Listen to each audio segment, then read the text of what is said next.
Hello everyone, welcome back to my channel. This is Jane Chu here from Success Over Coffee.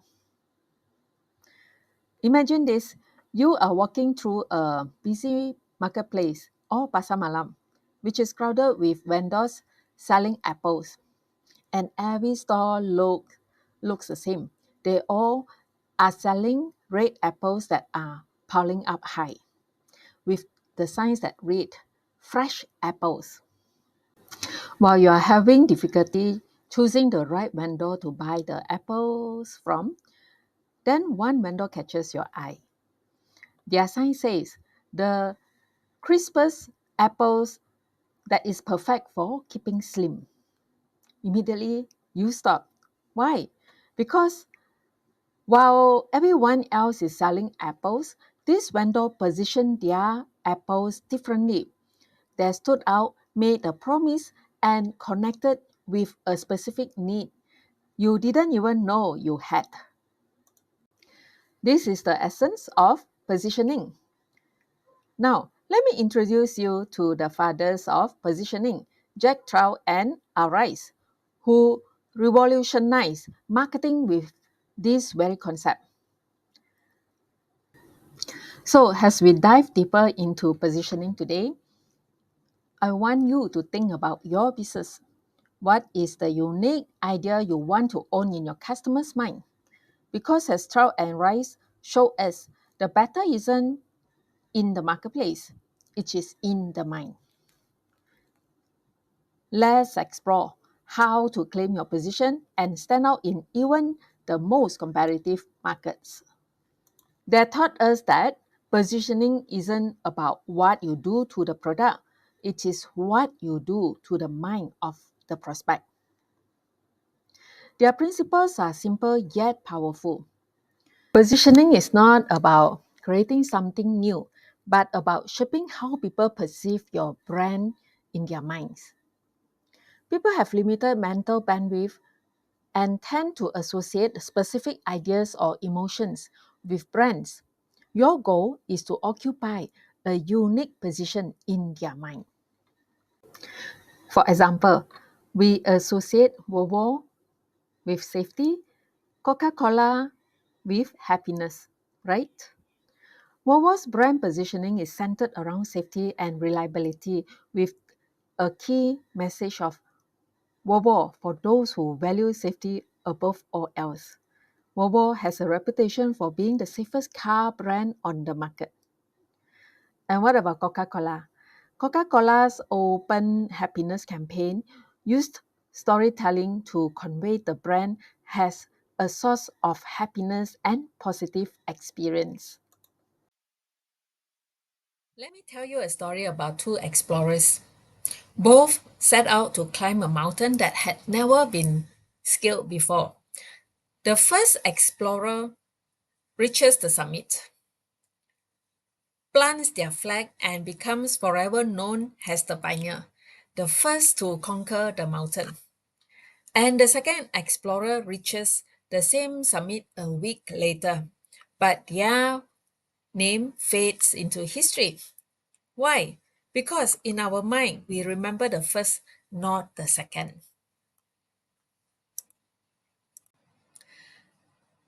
This is one of the principles of positioning in business. Be the first.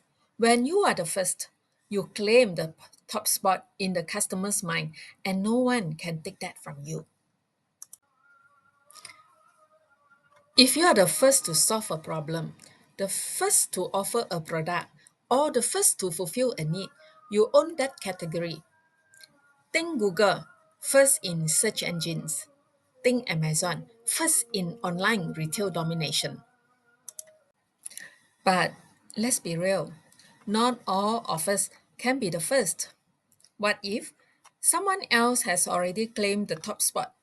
What if someone is already known for the pioneer in your market?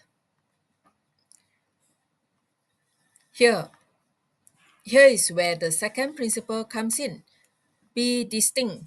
If you can't be the first, you must find a way to stand out, be different, be memorable, and claim a unique position that sets you apart. Let me illustrate this with an example. Think of Coca-Cola. It was the first cola in the world and it dominates the market as the original. But then came Pepsi.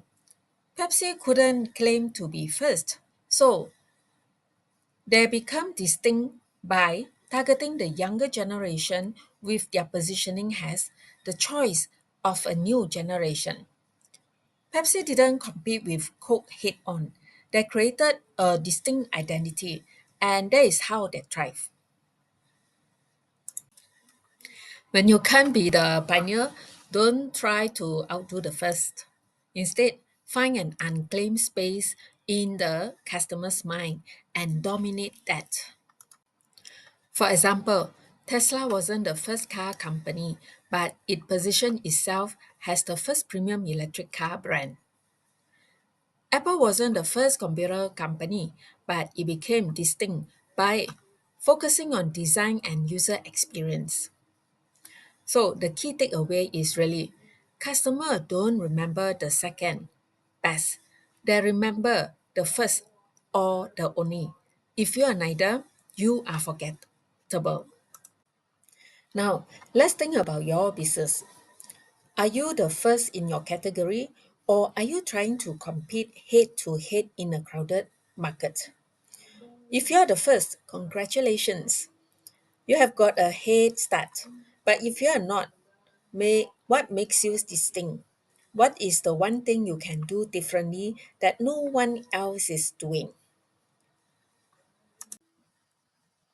For example, imagine you are opening a coffee shop in a city full of coffee shops.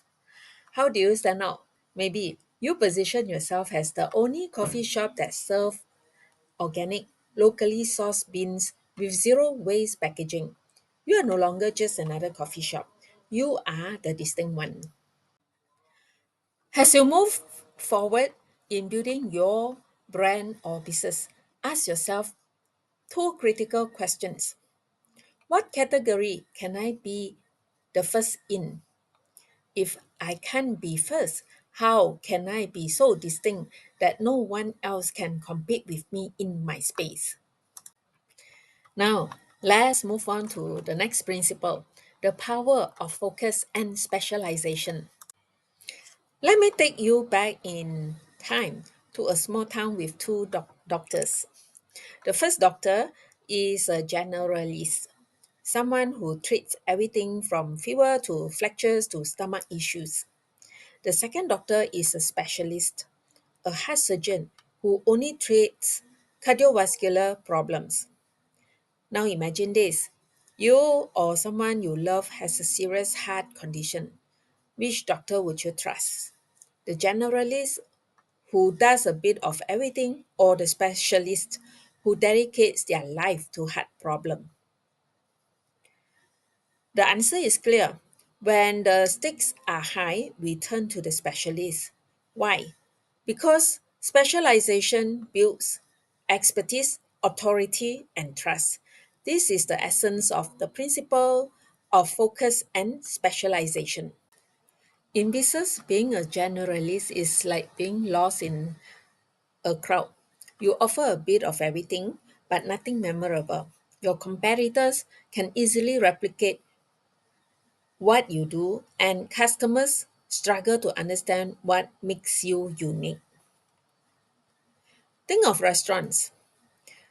A diner that serves burger, sushi, pizza, and Indian curry might be convenient, but it rarely excels in any one dish.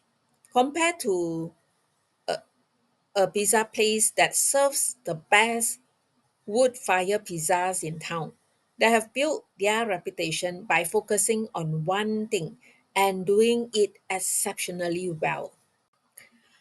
Jack Trout and Al Ries, the marketing pioneers, emphasize that businesses should aim to own a single word or idea in the customer's mind. And you can only do that when you focus. Take Volvo for instance. Volvo doesn't compete on speed or luxury. It owns the idea of safety. When you think safe car, you think of Volvo. That is the power of specialization. Or consider Nike. While it caters to all sports, Nike is deeply associated with performance and winning. It laser focus on empowering athletes has made it a global leader. Nike doesn't try be everything to everyone. It sticks to its core. Let's take Starbucks as an example. When Starbucks started, it wasn't trying to be a fast food chain or a tea shop. It focused on one thing: high quality coffee. That focus allowed Starbucks to redefine the coffee experience and build a global empire. Even today, while Starbucks offers other drinks and snacks, it's still known primarily for its coffee. That's the power of focus. It sticks in the customer's mind. Here is how you can apply this principle to your business. First, identify your core offering. What is the one product or service you want to be known for? Focus on being the best at that. Second, own a niche. Who is your ideal customer? Don't try to serve everyone. Serve a specific group and meet their needs better than anyone else. Third, stand for one idea. What is the one word or idea you want people to associate with your brand? Whether it is safety, luxury, speed, or simplicity, make sure everything you do reinforces that idea. So, for example, if you are a fitness coach, don't try to be coach for everyone. Instead, specialize in helping busy professionals lose weight without spending hours at the gym. That is clear. Focused niche. Now, I'd like you to think about your own business.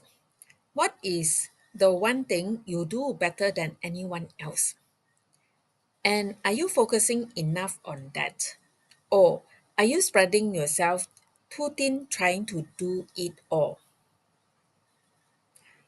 Here is a challenge for you. Write down the one word or idea you want your brand to stand for. If you can't think of one, it's time to narrow your focus. Now, let's talk about the power of owning a word or concept. Simplicity helps your positioning stick. Trying to own too many attributes creates confusion. Okay, let me start with a quick mental exercise. When I say fast food, which brand comes to your mind? And when I say luxury cars, which brand pops into your head? And if I say search engine, what is the first thing you think of? Chances are you thought of McDonald's, Mercedes Benz, and Google. But why is that? These companies have mastered the art of owning a word or concept in the customer's mind. They have focused their branding and marketing so tightly that their name becomes synonymous with that one idea. Why owning a word matters? Let me give you an example. Think of FedEx. What word does it own? It is overnight. When people think of reliable overnight delivery, FedEx is the brand that comes to mind. Or think of BMW. It owns the word driving. BMW's slogan, the ultimate driving machine, isn't just a tagline, it is a positioning strategy that has helped them dominate the luxury car market for decades. Here is a real world story. In the early days of the internet, Yahoo tried to be everything: a search engine, a news platform, a portal for email, and more. Google, on the other hand, focused on one thing: search. Today, Google is the undisputed leader in search, while Yahoo faded into obscurity. Why? Because Google owns a clear, singular concept in the customer's mind, the best search engine. So, how can you apply this principle to your business? Here is the process. First, find your word. What is the one idea or concept you want to be associated with? It could be speed, safety, affordability, luxury, or innovation. Second, simplify your messaging. Strip away all the clutter and focus on consistently communicating that one idea in everything you do, your branding, marketing, and customer experience. Third, stay consistent. Repetition builds recognition. If you want customers to associate your brand with a concept, you need to repeat it over and over everywhere. For example, if you are a personal trainer, maybe your word is strength. Make sure your brand reflects that word in every aspect, your logo, your website, and even the way you talk to clients. Now, let's do some assignments. Owning a word is powerful. It is what makes customers choose you over your competitors. It is what makes you memorable. So, take this challenge. Define the one word or concept your business should own. Then align everything you do with that word. Because in the battle for the mind, simplicity and clarity always win. Remember, the brands that thrive are the ones that own the word. What is yours? Imagine you are at a crowded marketplace. Every vendor is shouting, trying to get your attention. Some are selling apples, some oranges, and some are selling apples with a twist. Now, if you are just another vendor selling apples, how do you stand out in this chaos? You can't simply shout louder than everyone else. You have to give people a reason to choose you. That reason is your differentiation strategy. But to find it, you first have to understand what everyone else is offering, your competition. Jack Trout and Al Ries in the book Positioning taught us that isn't just about knowing your strength, it is also about knowing where your competitors stand and finding a gap in the market that only you can fill. Think about it. If you don't know what others are offering, how will you create something unique? Without understanding your competition, you risk blending in instead of standing out. Let's look at Pepsi and Coca Cola. In the 1970s, Coca Cola dominated the market. Pepsi couldn't have tried to copy Coke, but instead, they positioned themselves as the drink for the younger generation. Their slogan, the choice of a new generation, gave them a clear identity and allowed them to attract a specific segment of the market, young people who wanted to feel different from their parents. This differentiation strategy didn't make Pepsi bigger than Coke, but it made them a strong competitor with a loyal audience. They found their niche by understanding what Coke stood for and then doing something different. So, how can you apply these principles to your business? Here is a simple, actionable framework. First, study the competition. Start by asking these questions. Who are your competitors? What are they offering? What are their strengths and weaknesses? Second, identify the gaps. Look for gaps or unmet needs in the market. What are your competitors not doing well? What are customers still asking for? Third, highlight your strengths. Ask yourself, what can you do better, faster, or differently than your competitors? What makes you special? Third, highlight your strengths. Ask yourself, what can you do better, faster, or differently than your competitor? What makes you special? So, how can you apply this principle to your business? Here is a simple, actionable framework for you. First, study the competition. Ask, Start by asking these questions. Who are your competitors? What are they offering? What are their strengths and weaknesses? Second, identify the gaps. Look for gaps or unmet needs in the market. What are your competitors not doing well? What are customers still asking for? Third, highlight your strength. Ask yourself, what can you do better, faster, or differently than your competitors? What makes you special? Fourth, craft your unique promise. Create a clear and compelling promise to your customers. This could be about quality, speed, price, or even a unique experience.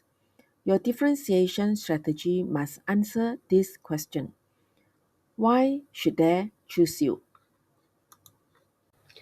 Let's talk about Apple.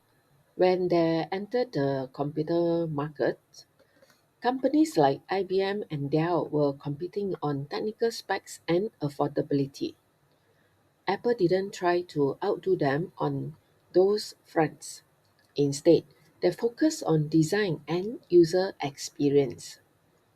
They, uns- they understood that while competitors were focused on engineers, Apple could win over creatives, students, and professionals by creating beautiful, intuitive products.